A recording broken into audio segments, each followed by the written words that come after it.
Hi, Pashi. Hi, Sophie. Happy birthday to Axel. I know. Yeah. Your little dude turned 6. Both of my boys have had birthdays recently. Yeah, my little boy turned 6. What did you send Axel? I sent him a light bright. Okay, it came with no note. Okay, yeah. That's sometimes on Amazon you try to say like, click that gift option.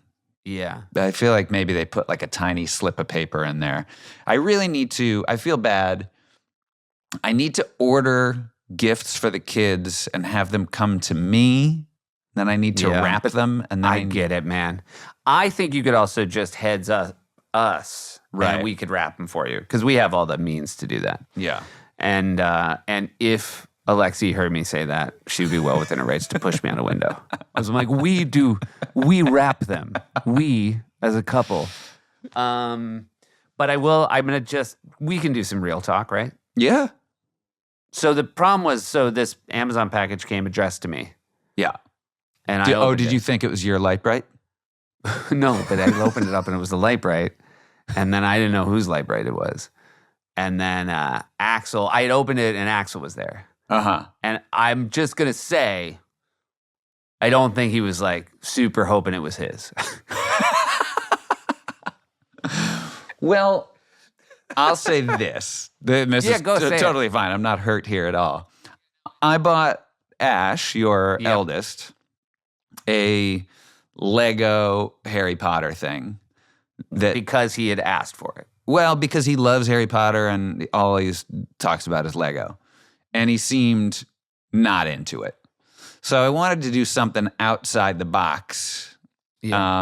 And I did look at an article of like best gifts for 6-year-old boys. Now, mind you, Light Bright I feel like is 4 and up, so it's a little young. Yeah. But I also felt like I haven't seen a Light Bright around your place. We loved Light Bright. We did. And I felt like Light Bright is something that Addie could get into pretty quickly as well. I mean, I feel like maybe I'll say Pashi got this for you and he wants you to show Addie how to use it, might be. Because Axel's very sweet with her. Yeah. So yeah, but I also, I felt like, Axel's sort of a wild man. I feel like he was going to be getting a lot of gifts that were going to be like, go run yourself ragged. This is some fine motor gifts were important for Axel. Yeah. Although Axel crushing the Legos, Ash has moved on. Axel's building the entire Hogwarts Express right now. And it's really it's a sight to behold. Wow. And what does I'm assuming there's a cake for his birthday? Yes. The really exciting thing about both the kids' birthday cakes is Alexi had them made by a place that is sort of sugar-free and gluten-free. This is exciting for who? Well, it's exciting for you because they're still available. We have each of them. This is a true story. Each has like the tiniest slice, like 1/64th of the cake was all it took for the kids to be like, I'm good. So I wasn't there, but they have their cousin Agnes, who's 5 today. So they're handing out cake at this party, and it's this. You know how you know it's not a cake for kids? Is on the top of it were dried orange slices, which look really beautiful. You know what I'm talking about, yeah, right? Yeah. It's not a thing of kids like, here we go. So it's this real janky cake, but they give a slice. We're cutting off slices. They're cutting off slices and handing them to the kids. Mm-hmm. And they hand one to Agnes, and they say, Agnes, go hand it to somebody else. Don't take the first piece. And Ariel said she watched Agnes take a bite of it, like basically not listen and take it for herself. Take a bite of it, make a face, and then bring it and hand it to somebody else. The cake was so bad that she then did the instruction. And then later, we were telling that story to friends of ours, and my friend Graham was like, oh, I go, what? He goes, she gave it to me. But it is really funny to show up. It was not his. I was home for his birthday, but they had his birthday party on a Saturday when I was on the road. And so I got back Sunday morning and I opened the fridge and just saw like so much cake. And I realized there were so many kids and there should not be this much cake left over. Well, the good news also is that there's tends to be nothing in your refrigerator, so there's room for cake. Yeah. Although, you know what? Huh. I had a really cool thing happen. Went to Philly. There's a great Israeli restaurant in Brooklyn called Laser Wolf. And they have same guy, Michael Solomonov, has a restaurant in Philly called Dizengoff, I think. And he came to my show and brought me a ton of like pita and hummus and chicken schnitzel. You know I like that. Yeah. And so I went back after the show that night. So I brought back 2 giant bags of Israeli food. So it was this really exciting thing because it was like the one time ever there was stuff in the fridge. Yeah. That's great. It was fun. Huh? Fun. I also got back late and then I woke up and it was really fun because Addie was just on the trampoline and it was not even warm out, but she was fully naked. And her pajamas were on the trampoline, but she was fully naked. And I said, "What happened?" And she said, "I jumped so hard they fall off." And I don't think that's what happened. What if it did, though? I think that's a BS story. Yeah. But yeah. So anyway, I'm glad you thought out of the box for the light bright, but I do want you to know that when I took it out of the box, Axel said, "Put it back in."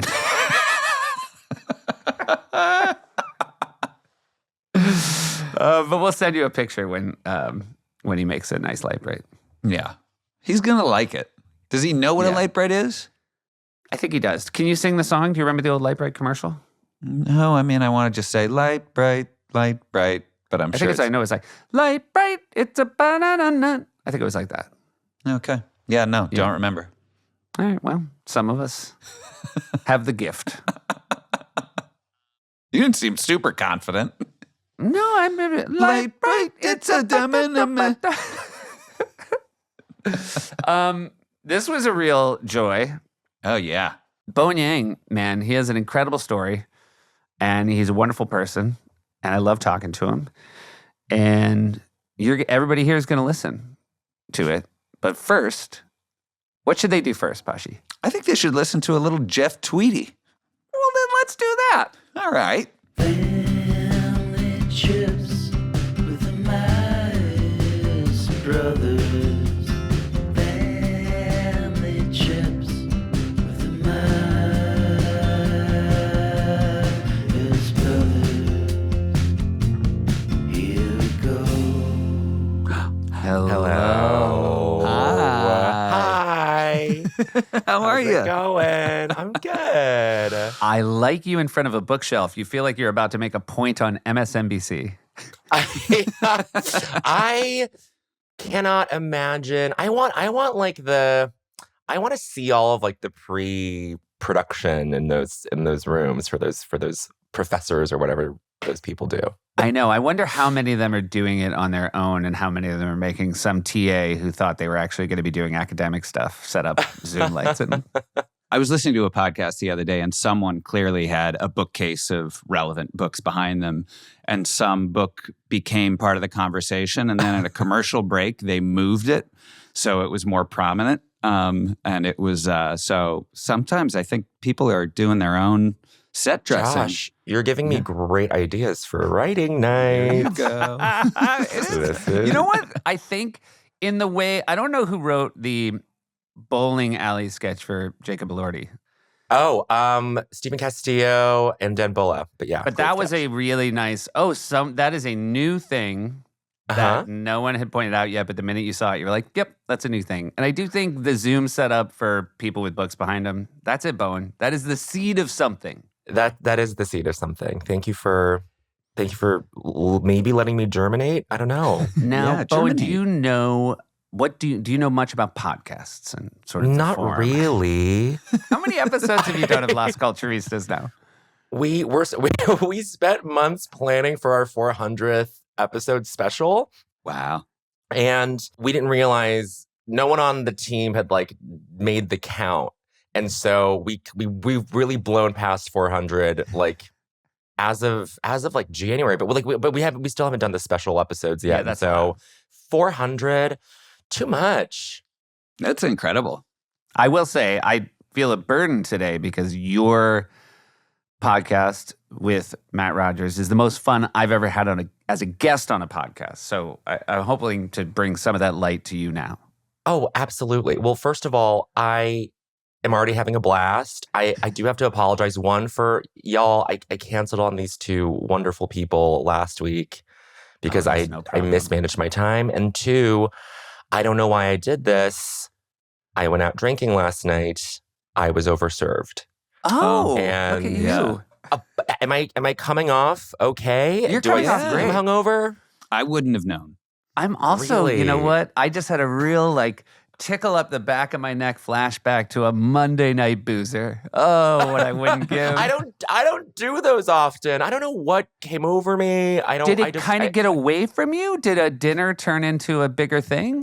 No, it was very clearly like I knew what I was walking into, which was just drinks with someone, but it was, I don't know, it was just it was a deep cone of a martini. It was not like a nice little dainty Were you fired up because of the eclipse? We're recording this a day after the eclipse, and I'm just wondering if sort of heavenly bodies moving around gets you I think a bit more, ready to get, I think ripped. because I missed the whole thing because I was just Yeah, so inside all sad.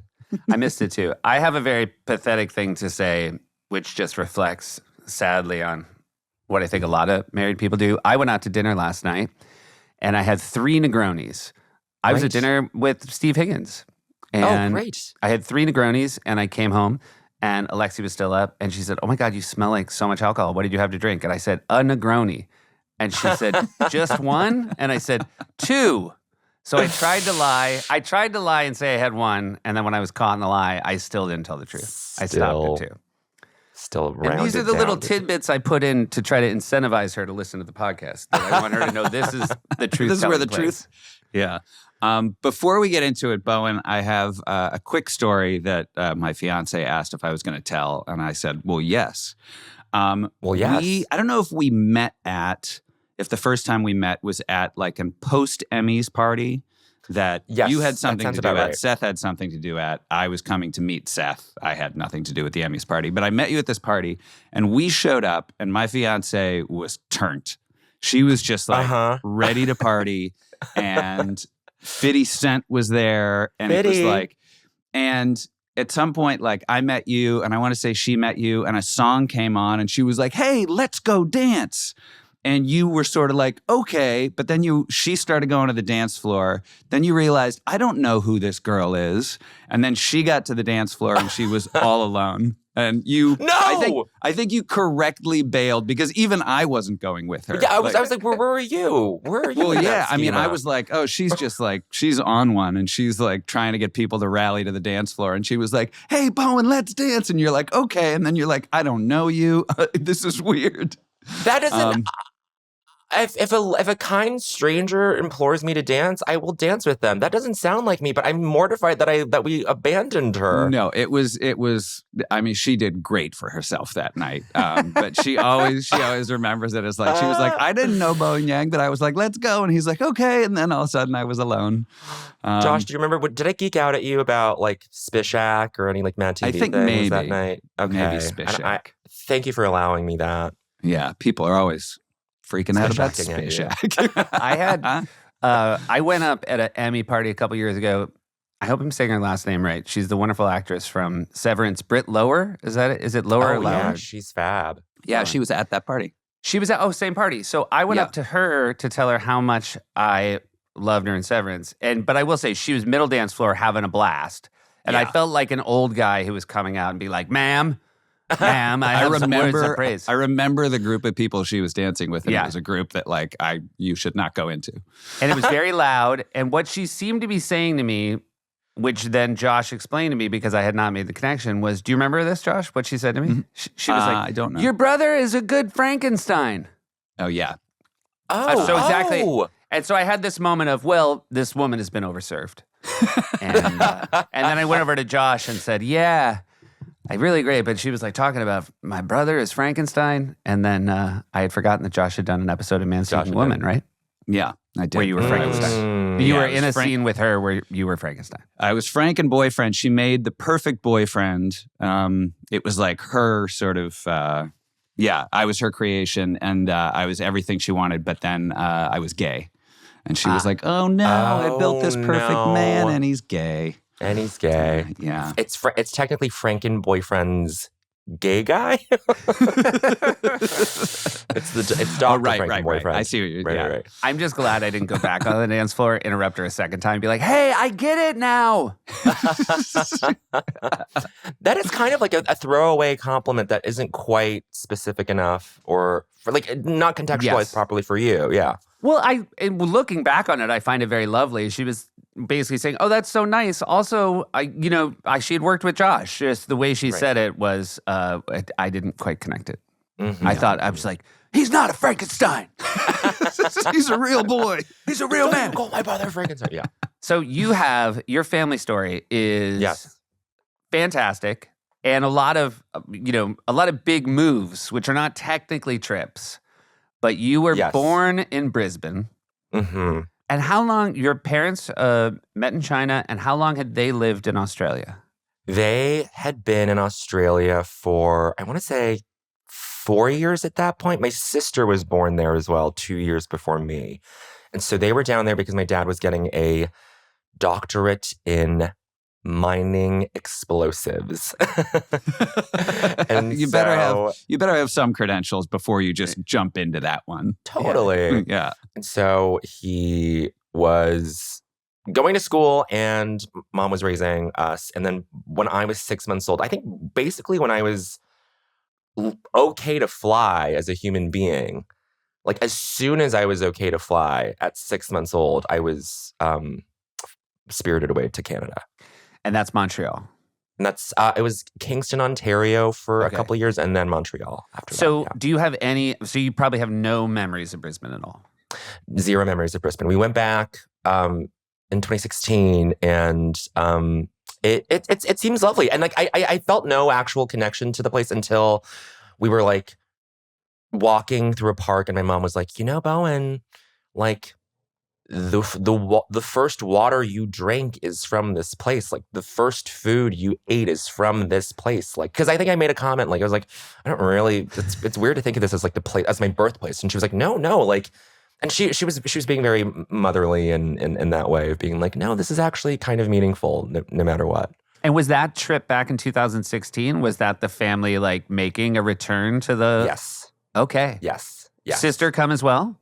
Sister came as well. I think brother-in-law, sister's boyfriend at the time also came. I want to say, yeah, that sounds right. And lovely, lovely place. They really love to eat their kangaroo meat down there. Did you try it? I tried it. Fine. And like, there's no right. There's no need. I guess there is a need to eat because they are like everywhere. Giant rodents. Yeah. Like they're trying to get rid of them, which is sad. But I like that. How do we get rid of them? Let's feed them.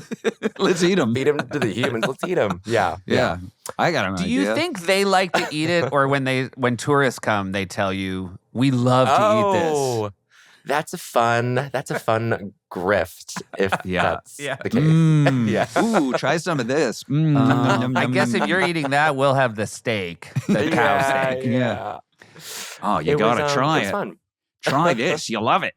That's a big trip. How long? So that's you traveling. And again, I'm going to try to get 2016, you're out of college. Out of college. Yeah. So well out of college. 4 years out of college. So, and was this a big deal for your family to take a massive trip back to Australia? Huge deal. And I have no actual emotional feeling about that continent or country. Was it just Australia? Did you take that long a trip and just go to Australia? It was just Australia, and like just Brisbane? Was just Brisbane. No. We did Sydney and Cairns and like all like we went up the West Coast or the East Coast. I'm sorry. See, I don't even like my brain hasn't even filed away like the basic geography of that place. I don't. Well, also bad, it's southern hemisphere, so the toilets are circling the other way. So who knows? East and I West think their might be East Coast is their West Coast. Yeah, I'm pretty sure. Yeah. And are your parents the kind of people that were nostalgic for it? What I didn't realize, and not to bring this specter into this podcast, into this lovely space, but like I didn't realize that people in Australia are like wildly racist towards Asians. And so Gotcha. they kind of like, they had never made mention of it until we were there. It was like 8 years ago, where they were like, yeah, it wasn't that great here. Like we had our friends, but like people were pretty goofily jingoistic or whatever, you know? Like it was weird. So were you there just for the length of time it took your dad to get that doctorate, and then Basically. Yeah. Yeah, and then dad got a job in Canada, got a job in Australia. The company moved to Canada, and then by '98, the company moved to Denver, Colorado, which is where I went to middle and high school. Gotcha. So your dad was not getting new jobs. He was just working for a place that kept moving. No, exactly. Yeah. Exactly. Which is kind of cool. It is kind of cool. I'm proud of him. Yeah, it is. I mean, a valued employee if they keep taking him every time. Because that's when your company moves, that's a good time to sort of thin the herd, you know? Totally. And he stuck with it. Yeah. Yeah. Hey, we're going to take a quick break and hear from some of our sponsors. Family Trips is supported by Airbnb. Hey, Pashi. Yeah, Sufi. Sometimes friends of mine will ask to stay with me, and of course I'm happy to have them. But what I want to say to them is, hey, you have a beautiful home. Why not, when you're on vacation, do you not explore hosting your house as Airbnb, make money while you're gone, and then use that money to get a place to stay that is not my house? Yeah, you might even come out on top. Yeah, you might make money. You might go on vacation and make money. We've got a trip. I don't know if we're going to take it or not, but we were just invited to go to this trip in Puerto Rico for a friend of Mackenzie's 40th birthday. And I was like, well, I don't know, like, where are they staying? She said, they've got an Airbnb and there's a room for us. And it's like, oh, well, that kind of makes it a no-brainer. And then on top of it, to think like, oh, well, we could Airbnb our place out when we're away, and that's a total cleanup. If you're somebody who's put a lot of time and care into attention into your home, why not share it with people who are looking for a place to stay, and you will make some money when they do. And you might be thinking my space couldn't be an Airbnb, but that's not true. If you're concerned about the time commitment, you can even just Airbnb your place just a few weeks a year when you're traveling. Your home might be worth more than you think. Find out how much more at airbnb.com/host. Family Trips is supported by DeleteMe. Pashi, Yeah, Sufi. are you annoyed by things like spam, things like robocalls? I am. You know how Dad deals with robocalls? Have you been around for that? Let me guess, he does a cute robot voice back to them. He holds the phone as close to his mouth as he can, and he goes, "Woo, woo, woo, woo."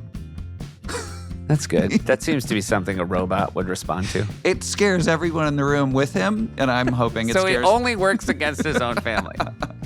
But yeah, robocalls are terribly annoying. And they have your information. That's why they're calling you up. They somehow have gotten their hands on your information. Anyone on the web can get your private details. This can lead to identity theft, phishing attempts, harassment, unwanted spam calls.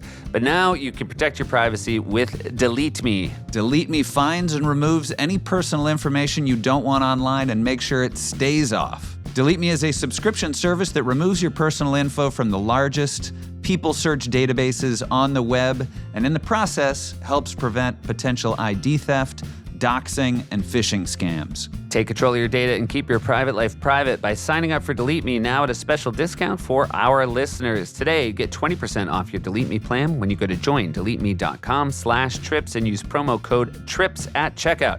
The only way to get 20% off is to go to joindeleteme.com/trips and enter code TRIPS at checkout. JOINDELETEME.com/trips. Here we go. Were there any notable sort of tourist stops on your Australia trip that you? There were. We did the reef. Nothing too much to see anymore. Yeah, it's a shame. It's a shame. And did you snorkel or were you scuba? I was snorkeling. I don't. Uh-huh. What's our take on scuba? I feel like 0.0. why are we 0.0 take? Like No, that's totally my neutral on it? my grade. My grade Yeah. out of 100 is 0.0. Right. I'm certified, and it's great. However, I got certified so long ago that if I've done it sort of one time since I got certified, and they were Yeah. like, "Oh, you're good to go," and I was like, "No, I really would love to brush up on it before Uh-huh. I go, 60 feet down and go through a shipwreck. I would like to know, like, just give me a refresher course." But it's fascinating because you truly you're floating, and all you hear is the air bubbles. You don't have to breathe, and the sort of the intake of the air from your tank. It is so peaceful, and it's it can be just beautiful. You can see, for those of you listening, you can't see Seth's expression, but none of this has looked appealing to Seth. Well, I was realizing I was going to have a fun moment to say to Bowen that Josh and I are so deeply connected as brothers. We love each other so much. And yet, even when he loves something, while he's explaining what he loves about it, it all sounds negative. Can I say that I took it the same way? And this might be the hangover talking, but like Josh, you were just literally saying how beautiful and peaceful it was, and I sneered. I grimaced. I was like, ugh. Yeah. But I don't take that personally the same way my Thank fiance you. didn't take personally that you didn't go to the dance floor. It's just things that happen in life. When no. Josh says something like, all you can hear is the air coming from the tank, like that to me is a reminder. That sound to me is a reminder that I have an apparatus that I'm counting on to live.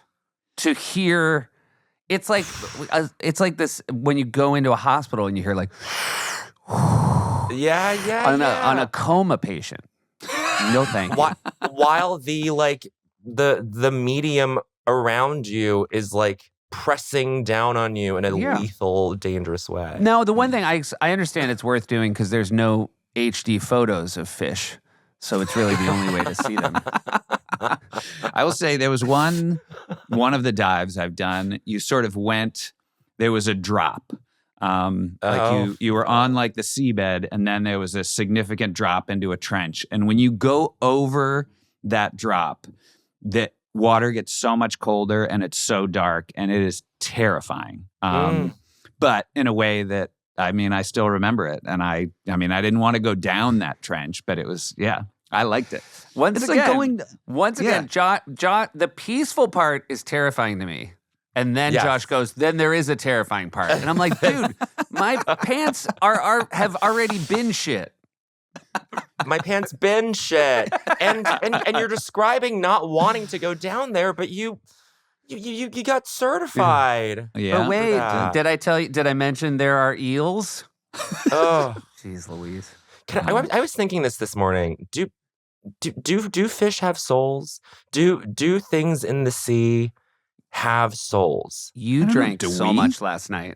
I was thinking this morning about fish souls. Fish souls. I don't think because I am thinking about my pescatarian friends, and I have not actually like consulted them on this, but I want to inquire. There doesn't seem to be this like consensus on why ethically eating fish and only fish is okay. And maybe it's because fish don't have souls. Well, I will say, if eyes are the window to the souls, based on fish eyes, I would say they don't have souls. Right. Nor do There's goats. nothing there. Yeah, those weird little square eyes. Oh, God. It would be funny if you only ate animals who had dead eyes, and you were like, "I'm a pescatarian. I also eat goat." Yeah, that sounds above board to me. Yeah, but I will say, scuba is terrifying to me. Snorkeling is not scary to me, but it just is such a dud, and you look like a dork. From anybody on the boat, you just look like, at least I will admit, scuba looks cool. If you see a guy scubaing, I kind of think that's a good look. A tank on the back, I think that's a good look. Snorkeling is just dork city. So goofy. Most of what Seth does in life is based on how do I look cool? Well, it's how do I look from the boat? That's how I. Oh, I see. Yes. From what part of the boat? From the The bow, the stern, bow. both of them. Great. Whichever order you want. Both of them. I also think the fish. Do you think? Here's the thing. I don't think they have souls, but do you think that fish kind of judge the snorkelers? You know, they're like, okay. So because they see the scuba people, I feel like the fish are like respect, and then they're like, what are you? What are you? Yeah. Yeah. No, the way that they will swim away from you is judgmental. The way that they're just like, ugh, like it's so. It's very like a clique of mean girls. It's a like- clique of mean girls recoiling on it, like collectively, just kind of yeah. There's a rejection for sure. We're kind of working backwards because we are starting with an adult family trip, but I've always loved sort of an adult family trip. But how did, as an adult, you've got your sister, she's with her now husband? She's with her now husband. So there's 5 of you, or was there anybody else? There was on this Australia trip. Yeah. 5 of us. Yes, 5 of us. So now, do you find time, because you're 4 years out of college, do you find time to be social outside of your family on a trip like that? No. And there is really, I don't know. I can't do the thing where I go, I need like one night to myself. It feels unwholesome to me. Like I need it to be so family fun the whole time because it feels so dissonant for me to. That's great. I think we're the same way. I would never say Okay, a good. family trip. We're going to bust out and do our own thing. No. But I feel like, having a setup like your sister and then her having her, boyfriend at the time, Mhm. you're like, well, a 4-person dinner, that makes sense. You do you. I'm going to go hit Yeah. Sydney. Sure. But I will say that like this is just overall like the history of my family's trips is that we don't see too many landmarks and that we only go to the Chinatowns in each respective place that we that we visit. Bowen. This is in video. I was going to say, It's video. Bowen Yeah. has Chinatown a t-shirt. Chinatown t-shirt. So, okay, that's great. Were there any Chinatowns in Australia? Does Australia There are many. I think Australia has like city for city, whatever the like American Chinatowns are in a crisis right now. I think just in terms of like we went to Chicago once when we were little. We went to the Chinatown in Chicago, which to me feels like a suggestion of an ethnic enclave gathered by like the South Loop, I think. Yeah. Mhm. That's where Chinatown is in Chicago, which I am gonna say, sorry to Chicagoans, is not a real Chinatown. Got it. Australia, I think, because of whatever Asian diaspora is there, it like has pretty strong Chinatowns in each city, in each major urban center. What are the 3 most important things to a strong Chinatown? Okay, you have a great gate. You gotta have a great. I love a gate. I love a gate. You know what I mean, like that the with the pagoda roofing and all that stuff. You have to have that.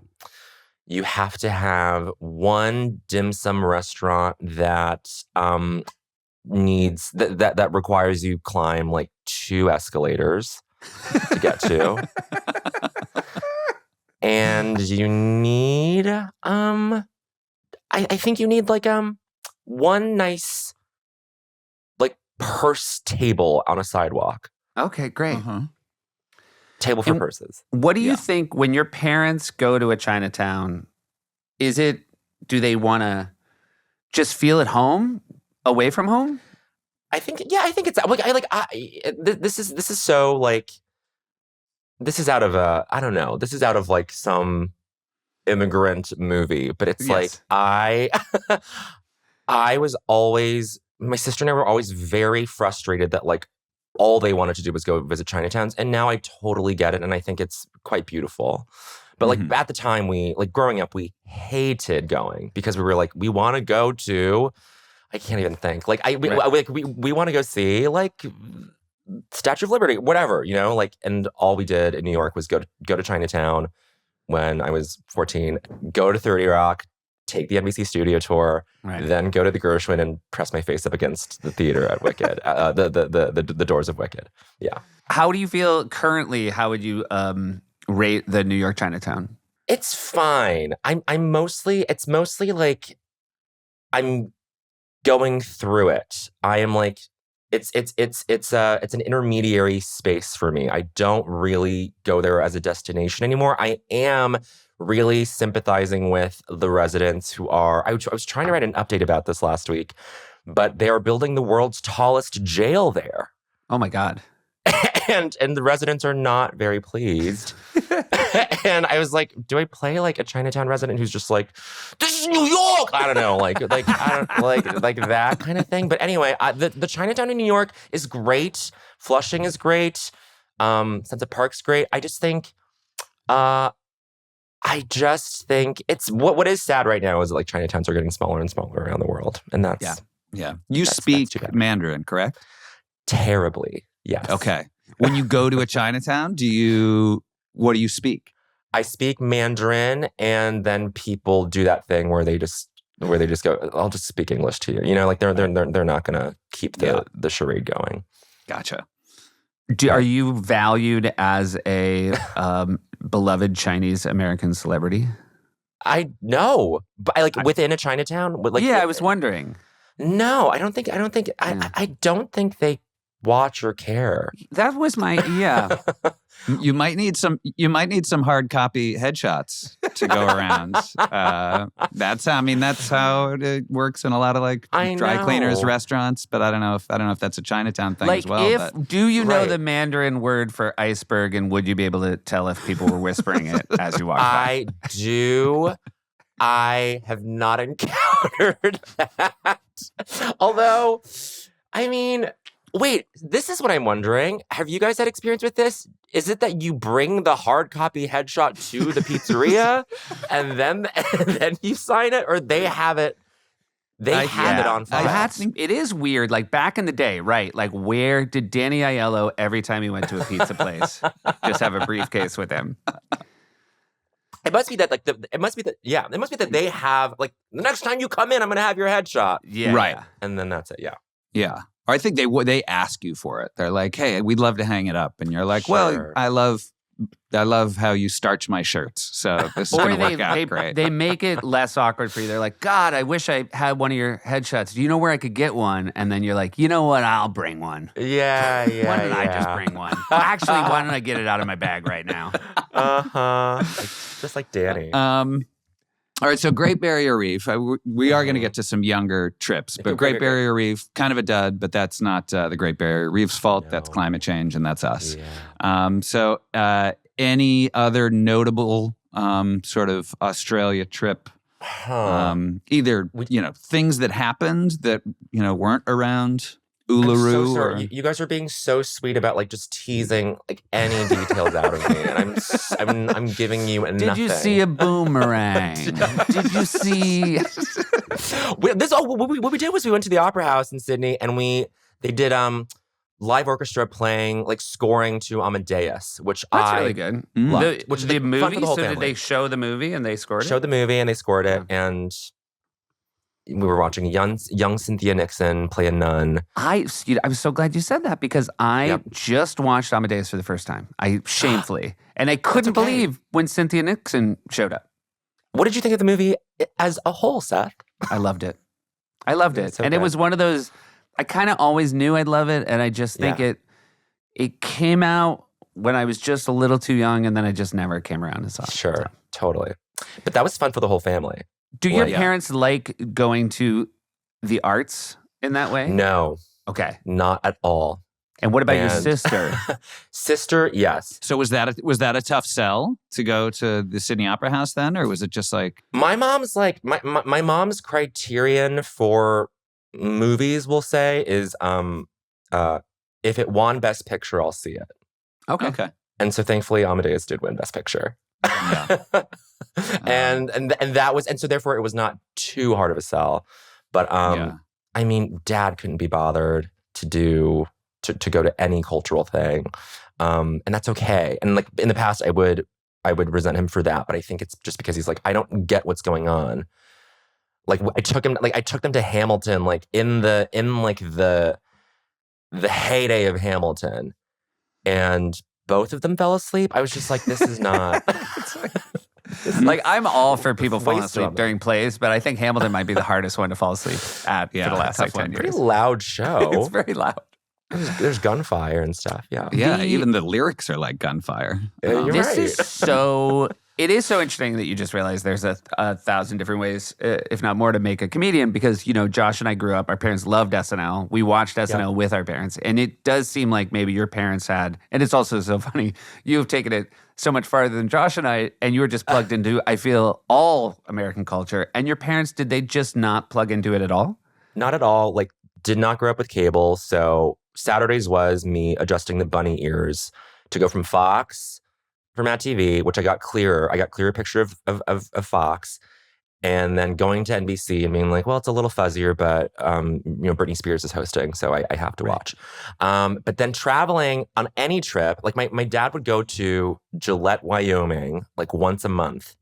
And every now and then I would tag along with him just to stay in the hotel because there was cable and I could watch Comedy Central and I could watch VH1 and I could watch like all of the cable channels and be like, Stranger with Candy is on. I can, whatever. It was just I really had to find it. But part of the boon of travel was I can be in a hotel room. It doesn't matter how shitty the hotel is. It's going to have cable and it'll be great. It is funny remembering that cable was often on a roadside sign for a hotel. Yes. As a selling point.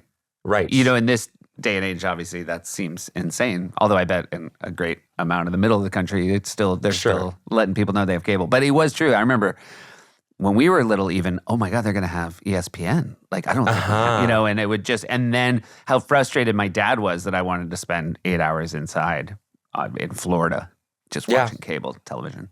No, I would have been so happy doing that. But and for the most part, that's what we did because we would go to Chinatown and then we would just be at the hotel for the rest of the time we would be in the cities. Gillette, Wyoming is a work destination for those in the explosive mining field?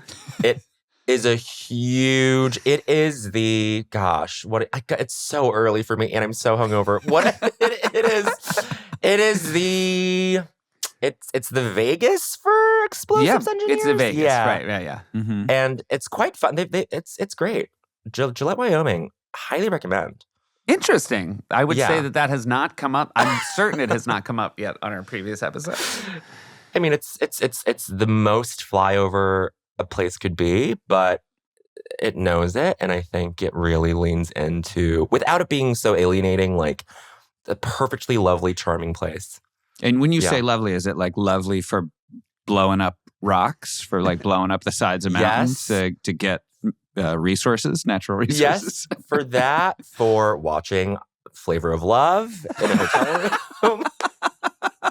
You can do it all. I like that there was a time in Bowen's life where he only thought Flavor of Love aired in Gillette, Wyoming. That you didn't, not only did you not have cable, you didn't fundamentally understand how it worked. No, I didn't understand. You're like, they have the best shows. So when you, in your Canada years, well, first of all, I haven't asked yet, did you ever have you taken trips back to China with your family? Oh, yeah. I have not been back since also 2016. That was a big travel year, but that was a separate leg from Australia. Wow. But I haven't been back since then. But we would go like once every other year, and that was always very fun and a highlight. And I miss my family dearly. I am so shocked. My parents have been back since COVID, since I've been on SNL, where I've like portrayed like Chinese, trade ministers or whatever. And like first time my mom went back after COVID, I was like, if you get detained because of me, I will make it right and I will never forgive myself. But thankfully it's okay. It's so far so good. Yeah. Where in China is your family? Do you still have family there? Yes, all of extended family is still there. It's just my parents, my sister and I, who are, as far as we know, who are outside of China in the States. But mom is from the province that borders North Korea. Dad is from the province that borders Mongolia. So there have been fun trips to cities like right along the river where like I forget which president bombed a bridge, which American president bombed a bridge in China that connected North Korea to China. But battleships just like ruined on the North Korean side where people are like living in them and will wave at you and smile. And it's kind of surreal. It's like, oh, you're saying hello to like North Koreans who have no choice but to like live in these. Anyway, it's really intense, interesting trips to China that were kind of beautiful for my parents because they were just like, it wasn't about going to Chinatown. It was like they were in China. They were in, the town was the country and it was familiar to them. And it was very edifying for us as children. How does the family feel about your parents having left? Are they proud of them? Are they fascinated by America? Do they want to talk about that? Or are they... I think like it's all kind of changed since Trump. I think they've been very anti, which makes it a little touchy. I don't know. Like I'm curious to go back and see what they think of. I never really came out to that side of the family, right? Mm-hmm. And it's gonna, and like I've been very public about it, you know, since being on television or whatever. And like, I think that headline has made its way back there. So I don't know. But the question was, how do they feel about, like, are they fascinated with America? I mean,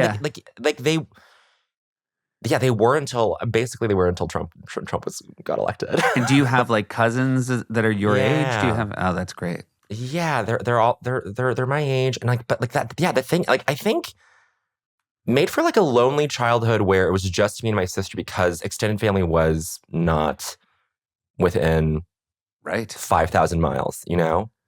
Yeah. So yeah.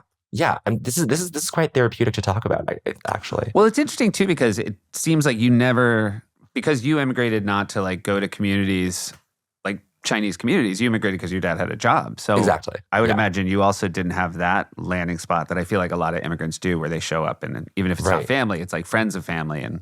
Yeah, I mean, we made friends in every place. My parents were very adamant about going to Chinese school on Sundays, and like. They did go to church by the time I was like a junior in high school because they were like, oh, we hear there are Asian people who go to these places, not for actual like spiritual religious reasons, but just to be like, oh, it's a social thing. Community. So yeah, it's community. And those trips, when you would go back as kids to China, how long a trip would that be? Like how long? It'd be like 6 weeks. Wow, summer basically, and it was actually a great time to buy a ton of DVDs that cost like 1 RMB each, and we would watch like every Tarantino movie, like every like we really like got our sort of like my sister and I would just watch DVDs at my grandpa's computer because that was the only thing that he had in the house that could play them, and just like. So you're saying your cable in America was so bad that the best place for you to watch American movies was on your Chinese grandfather's computer. We were media starved, you guys. And so I apologize. This is now where my geography ignorance will come through. Yes. So how far apart does your mom's family and dad's family live? So there's this like big crazy story. Well, I like Inner Mongolia is basically due west of Liaoning, which is my mom's province, but they're kind of like on the same, what is it, like latitude? Mm-hmm.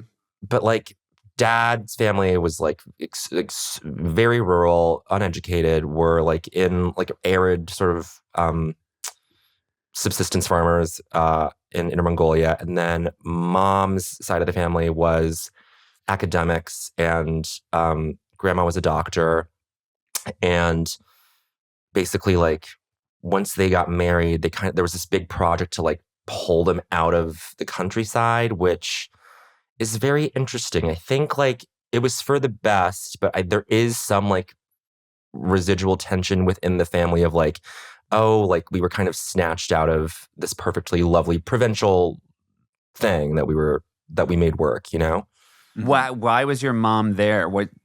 How did your parents meet? They met, they were in the same generation of students who were during the Cultural Revolution, like Mao like didn't let anybody go to college basically, or like travel outside the country for school. So they were like in that first class of people who could matriculate to all these different places. And basically my mom got set up by this person who like got wheeled into my mom's hospital. She was a doctor, and she was like, and this woman was just like, you should meet Rillin. And then the rest is history. I have no idea what those dates were. I don't really want to know. Yeah, is that bad? No, I agree. It does seem like if the very fact that it started with a woman getting wheeled in, it does feel like the beginning of a weird short story. Right. I don't know. And it's something about me like not inquiring more about that. I don't know what that says. Like my sister like really wants to dig into like all the family history stuff, and I'm a little just bit let her more- do it then, and you just have her report back. Right. Exactly. Yeah.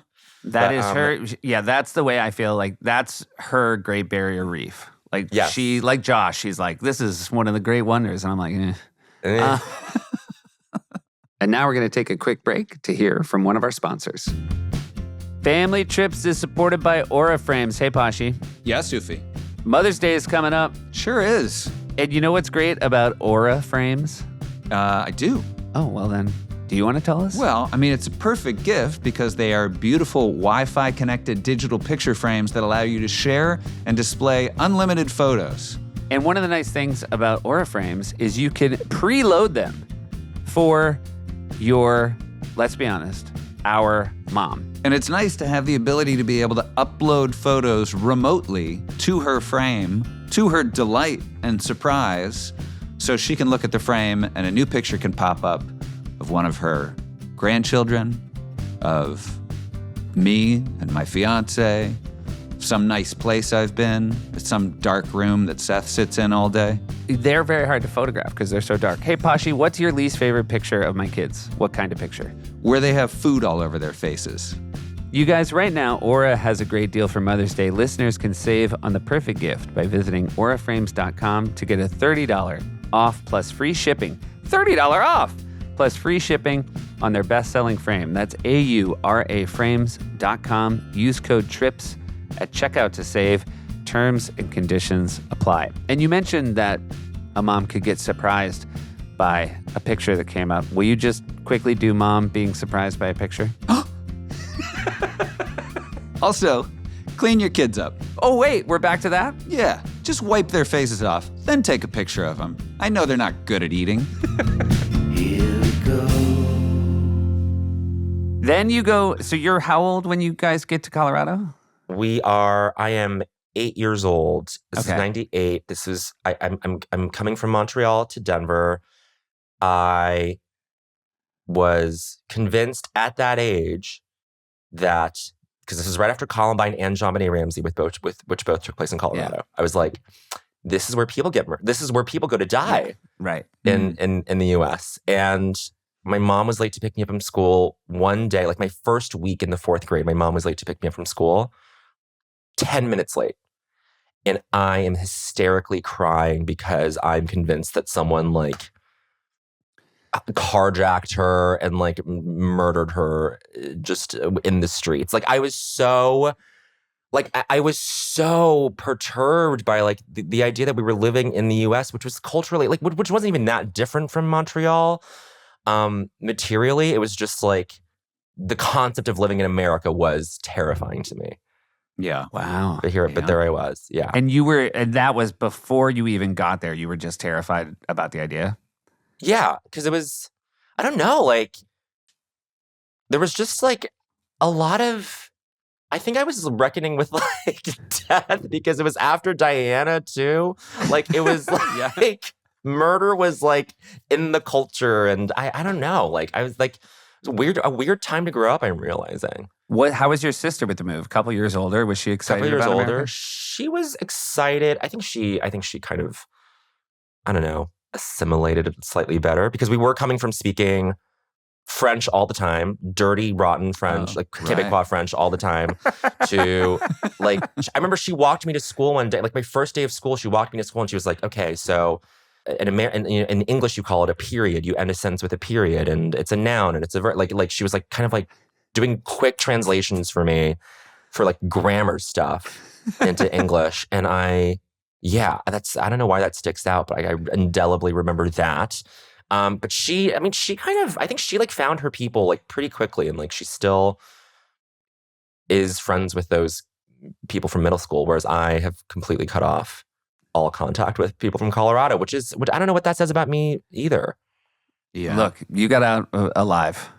And I know. that's all that matters.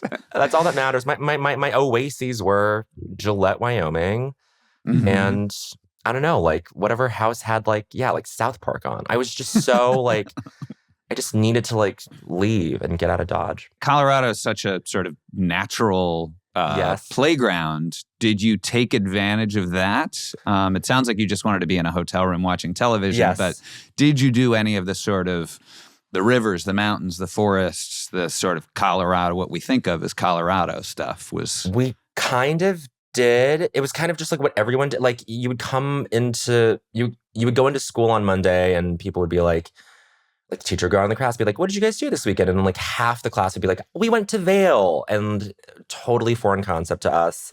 By the time I was in high school, again, like that's when my parents were like, oh, I guess there are these things called ski resorts in the mountains, and we can go to those.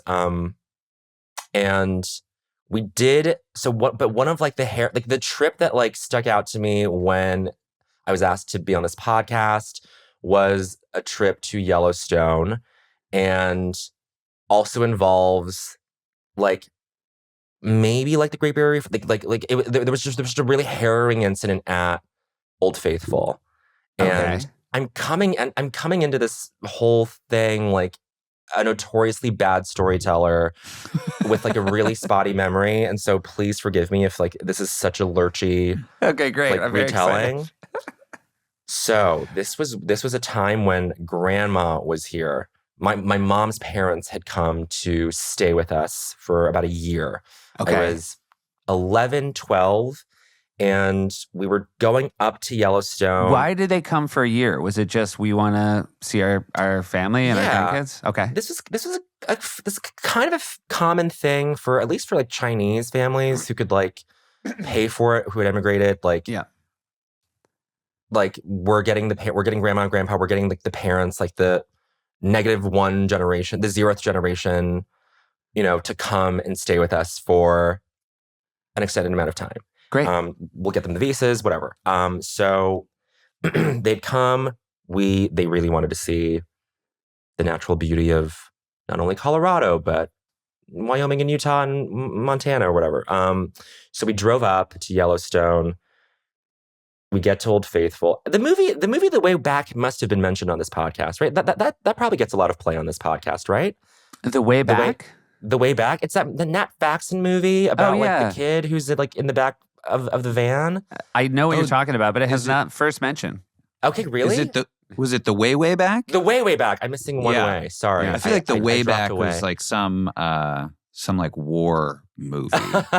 But yeah, Nat Faxon, The Way Back. The Way Back. I feel like people talk about those cars, but we haven't had a specific reference to The Way Back.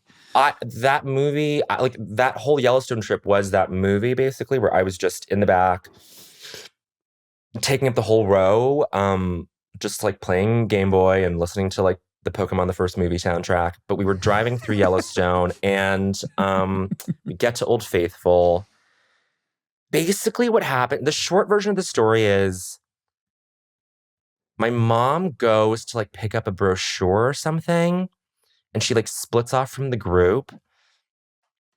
And then I kind of tag along to go with her, but then I hear like commotion at the geyser. And I turn, and this is not like this is not haha funny. It's quite harrowing, but I think there's a moment that I find hilarious, even though it's very stressful. Grandma's on the ground. A fall has taken place. Okay. I panic because it's my grandmother. I love her. We've also established you were your mom was 10 minutes late to pick you up from school and you panicked. So nobody thinks it's weird that you panicked when your grandmother hit the ground.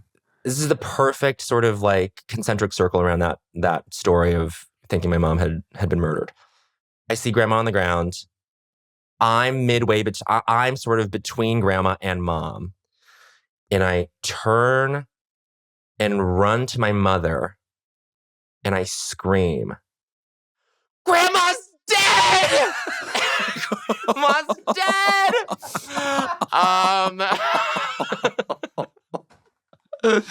And I hope our laughing is because she's not dead. Because she's And not. then, Bowen, I'll be so mad right now if you're like, and she was. And she had died. And I think my mom still hates me like a little bit to this day for doing that, because for 45 seconds, she believed that her mother had passed away, or a terrible accident had happened. Basically what happened was rolled her ankle or something and was on the ground, and she was just in a wheelchair for about a week, and that was it. No big deal. But had Old Faithful gone off? No. In that moment? We didn't even see it go. Like, it was such... I fucking hate Yellowstone. Can I just say? For that memory. And nothing happens when you're there. And the bison are going to kill you. Like, it's such a bad deal. I love when I'm so lined up with a guest. Yeah. It's my dream. Well, yeah. Bowen is very Seth. I feel like that's what we're getting. I've still never been there, and boy, oh boy, I'd love to go. Would you love to go? The Yang family in the car, what are you guys speaking on a trip? We're speaking, like language-wise? Yeah. Mandarin. It's all Mandarin. Yeah. Okay, so it's all Mandarin. And Mhm. so... And are your parents always like, ugh, like because you're so bad at it? I mean, no, you know what? We're such rotten kids. Like, because we would make fun of our parents all the time for their broken English, but they never, not once, gave us any guff for speaking terrible Chinese. And they could have. I mean, our Chinese was so bad. I mean, yeah. Now I can feel it slipping through my fingers, and if I don't use it every day, then if I don't FaceTime my parents, like I can feel it sort of. I can feel the drop off. But back then, that's all we spoke. When you're all in the car going on a trip like this, are your parents pretty chill? Was your dad high strung? High strung. I don't think my family knows anything about being chill, and I love them for it. Right. Now they're great. Now with like the grandkids for my, now with my sister's kids, like everyone's kind of like they're the focal point now. Like we've all sort of built everything around them, and it's about just getting the vibe going for those people. Mm-hmm. But the car was really, pretty stressful. It was just, we were just like really obnoxious children who were, who only saw the trips as an inconvenience, especially the road ones. And did you and your sister get along on a road trip? I would say for the most part, because all we had was each other's company. But we were on very different like modes. Like I was very much into playing the Game Boy, and she was very much about like putting like managing the rotation of CDs. Like it had to be like 5 Celine Dion albums and then maybe 1 Backstreet Boys thing. It was just like she was DJing. And this was okay with your parents to listen to Celine Dion on a road Yes. trip? Oh, okay. Definitely for mom. I mean, coming from Quebec, she was. Oh, right. All parties could agree that Celine was okay. And Backstreet Boys, any pushback and Backstreet Boys? No, I mean, Dad was so patient, but then by like hour 5, he'd be like, "Can we please listen to some like sax heavy canto pop? Like, can you just do That's 1 hour of Cantonese that?" pop? Cantonese pop, yeah. Oh, great. So he brought his cultural taste from home. Yes. And there's some great tunes from like really, really cool, funky looking Chinese singers that I'm very grateful. I'm grateful to be exposed that I was exposed to those people from Dad. Yeah. I had never seen a boy band in my life and saw Backstreet Boys a couple years ago coming out of the pandemic at the Hollywood Bowl. And I had so much fun. It was so great. It was like the nicest crowd I feel like I've ever been a part of. I saw 0 instruments. I don't know if there were instruments in the building. No problem. And it was great. It was there really... choreo? Was it choreo forward? Absolutely. And I've never seen choreography as tight. I feel like it was like, I mean, I'm sure I haven't seen the Rockettes. I know that's like, you that's real tight. Sort of can get hypnotized by it. But it was like, if someone's hand gestures started above their head and like finished at their waist and like snapped, it was so tight. And it was great. Something about, and all respect to the Rockettes and any female groups that dance in synchronization, but something about men just doing the same, like 5 of them, like, because 5 of them dancing at the same time is so mesmerizing, and it really like lights something up in me. Yeah. When BTS was the musical guest at SNL on Thursday at the rewrite table, you can see the monitor, you can watch the musical guest rehearse. All of us in the writer's room sound totally mute. Like we're not hearing anything, but we're just seeing these boys like pop and lock and do all these dance moves, and everyone just starts gasping and cheering. Like all us like tired, bedraggled writers, just like so invigorated by watching these boys dance in unison. It's also like when they find people to be in those groups, they obviously have a set of skills that's like, oh, you're uniquely qualified to be in this. You're a very good dancer. You're a very good singer. And so there shouldn't be a bad apple among them. It would be really good if there was one guy who was just... Why was he here again? Because his dad's the producer. Yeah. Would you guys, I feel like I'm picturing you guys in your developmental days of like figuring out where your talents are. Like you two could have taken something on the road and like been like a dancing duo. You know, the thing we had that was not taken on the road, but it was like our parents would make us do it for every guest, is there was like a K-Tel Motown commercial where it was like all the hits of Motowns, and they'd play like, 5 seconds from each song. And Josh and I could do the whole medley. Wow. So we would and it was like it was a commercial that we sort of learned because the commercial ran so much. So often, yeah. And so we knew it was like a live, we would do a live mashup, essentially. I'll be there, stop in the name. It was like that sort of. Wow. Yeah. We did, we should relearn it, Posh. Yeah. You've asked me to like find it, and I found the commercial and sent it to you. I think that's something for our listeners. That's coming. Wow. We'll have to do that live because there's always that little delay on Zoom. We could gotta do it in the same space. Yeah, for sure. Yeah. I do want to ask, and then we're gonna let you go. But you talked about it last time you were on my show, and you alluded to it. So you do take a trip to New York, and you do come to 30 Rock, and you are already at age now where you are aspiring towards SNL. It has a major cultural significance to you. Is this something your parents are like, let's go to New York for Bowen? Not at all. Because it was... and I wasn't even aspiring to SNL, I don't think. Because not to get all... But I was just like, I really never saw myself on the show. Because I was it was my favorite thing in the world. I never saw myself on it. Yes. Yeah. Right. Yeah. I've heard you talk about this. There are multiple alums who have this attitude, right? Like, my manager, my first audition round, it was just like, my manager was like, you should send in a tape. I was like, great. I'm going to have fun and do whatever I want because they're never going to hire an effeminate Asian guy. And so I did my Michiko Kakutani. Like, I did like all these things that I was like, no one is going to this is just for me. Anyway, the trip to New York was just so that my mom and dad could go visit Columbia for my sister. And we took like an NYU tour, and it was just for colleges. But the stake that I had in that trip was just to go to 30 Rock, take the tour. I was very geeked out on visiting the Conan stage. And is that 8G? No, that's 6. Conan was on 6. It's 6, but across the hall from us. Yes. It was, yeah. and did that. It was like a huge Conan head at the time, still am. And then that same day we went to the Gershwin Theater, and then we could not afford tickets to Wicked, so I just stood outside the theater doors. Right. Yeah. And now, have your parents how often do they take trips here to see you now?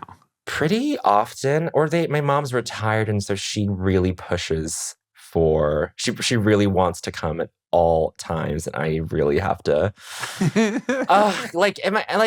what do we do, guys? Like, what guilt should I be feeling about being like, I don't think you should come? Because I have a guest room in my apartment, and and that is the perfect way in for her to be like, well, I'll just stay and I'll clean the apartment for you. Like, she's being so lovely about it, but like, I don't know how to feel. Does she want to come to SNL?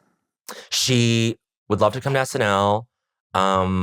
She has been there for the Mother's Day show. Great. She's been on camera for the Mother's Day show.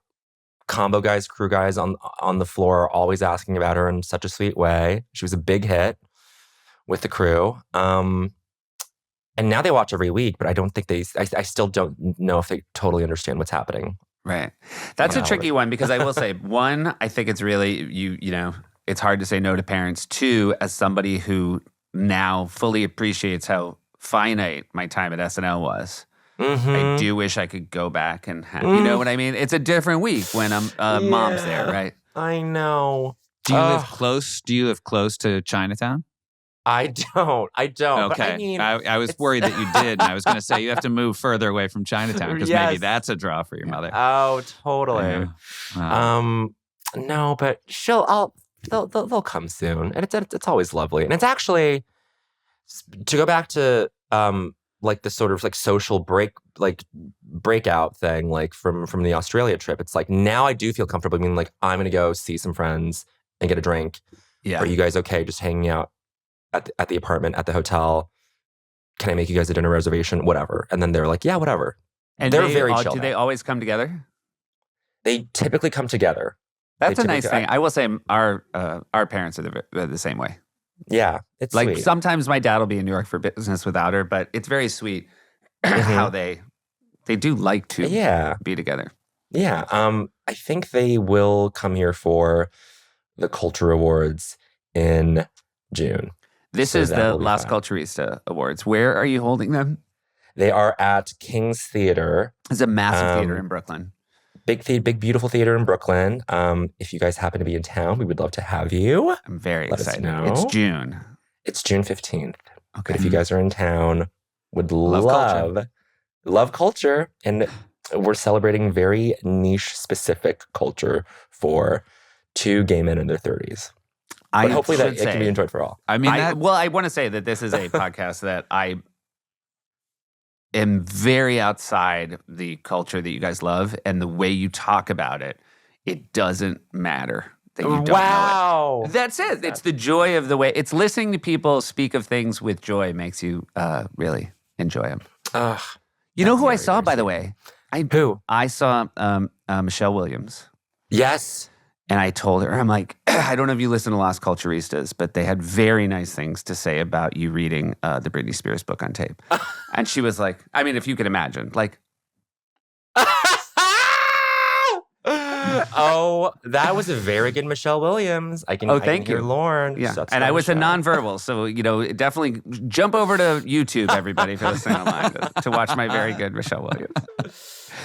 Excellent, Michelle. That's really great. I think it's very sweet that your parents want to come, and I think that's it speaks very, very highly of you as a son. But thank you for that perspective, though, about just like wishing, like it's a different week when parents are here. Yeah. It's a different week. I will say again, I was on that show for 12 and a half years, and I think that was literally the gap between Mother's Day shows, and there was and so my mom never. And don't worry, she's gotten plenty of camera time on old late night.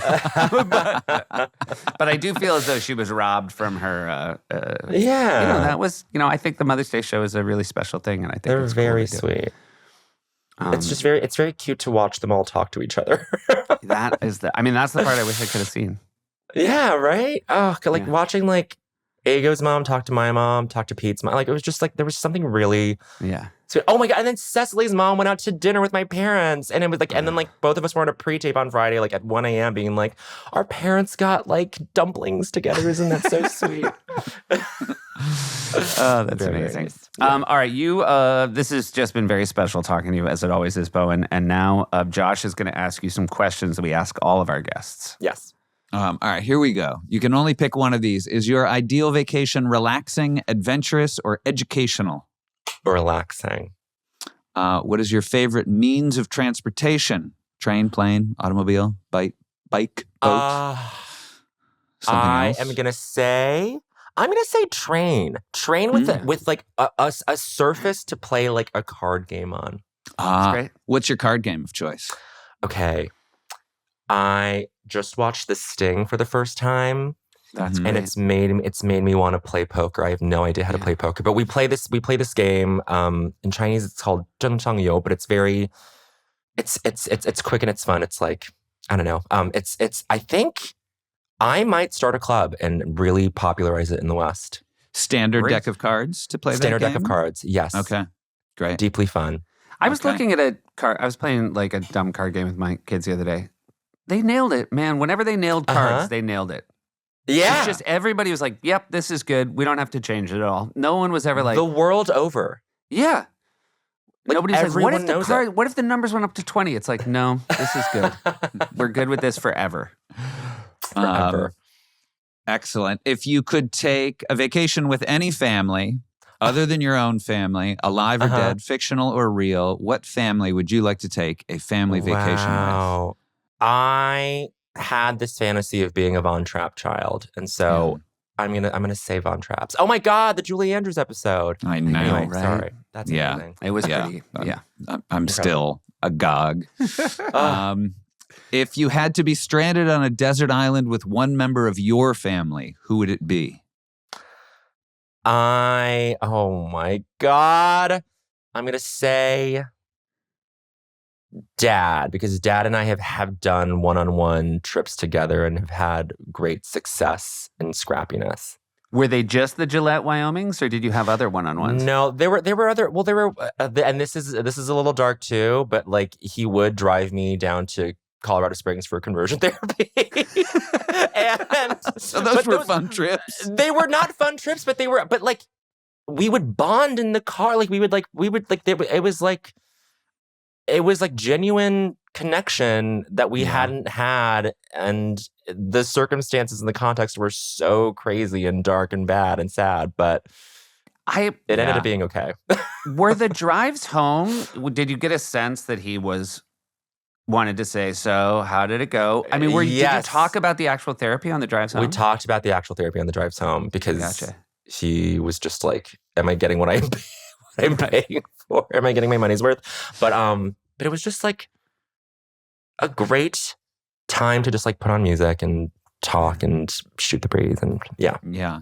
I imagine also with the subject matter sort of at hand that was brought to the fore, I think everything else is sort of easier to talk about. Yes, a little bit. Because conversion therapy is the whole reason for the trip. Right. And I think he would he would go into these like beautiful, I don't know, like polemics about how like the woman's body is the most beautiful thing in the world.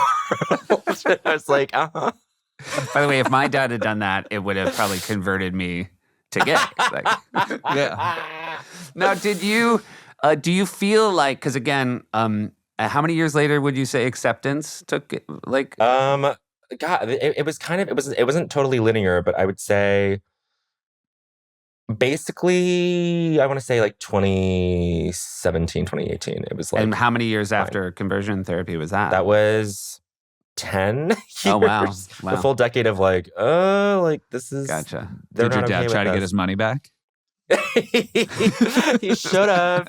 Yeah. He should have. Didn't work. Yeah. Didn't work. But There is, I mean, again, that is a terrible reason, obviously, and that is a dark You're right, reason. And yet you do realize at the core, and it speaks to where you are with your family now, like, right, it was a bad instinct that came from love. Of course. And it's very sweet to think of you guys in the car and him.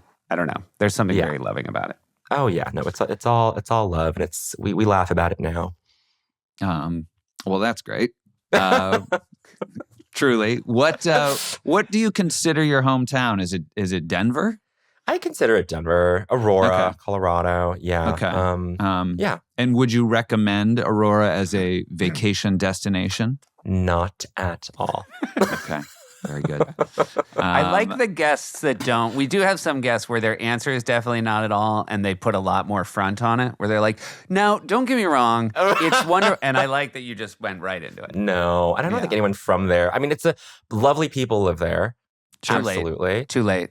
Too late. No, I'm saying, but no one would vouch for that to be a vacation destination either. Like from there, I believe. Yeah. I'd be careful if you went back after the way you just said. Yeah. Plus, we also know you cut off all your middle school friends. Right. Oh. And then Seth's got a couple finishers. Okay. Have you been to the Grand Canyon? I have. And is it worth it?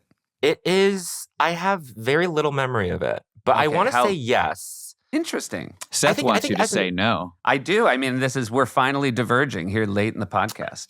Okay, but Grand Canyon is different from Yellowstone because it's just about like your view. Like you are seeing so much world from wherever you stand. Whereas the Yellowstone, I'm like, I have fucking trees in my way. You know what I mean? When you pull into Yellowstone, the rangers do say, and sorry about all the trees. Well, we're working on that. Yeah. We're trying to get the world's tallest jail built here just to have something out there. But Chinatown got it. All right. So how old were you when you went? I think this was a leg of that Old Faithful of that Yellowstone trip, and I did remember enjoying the Grand Canyon more. So I was like, 11, 12.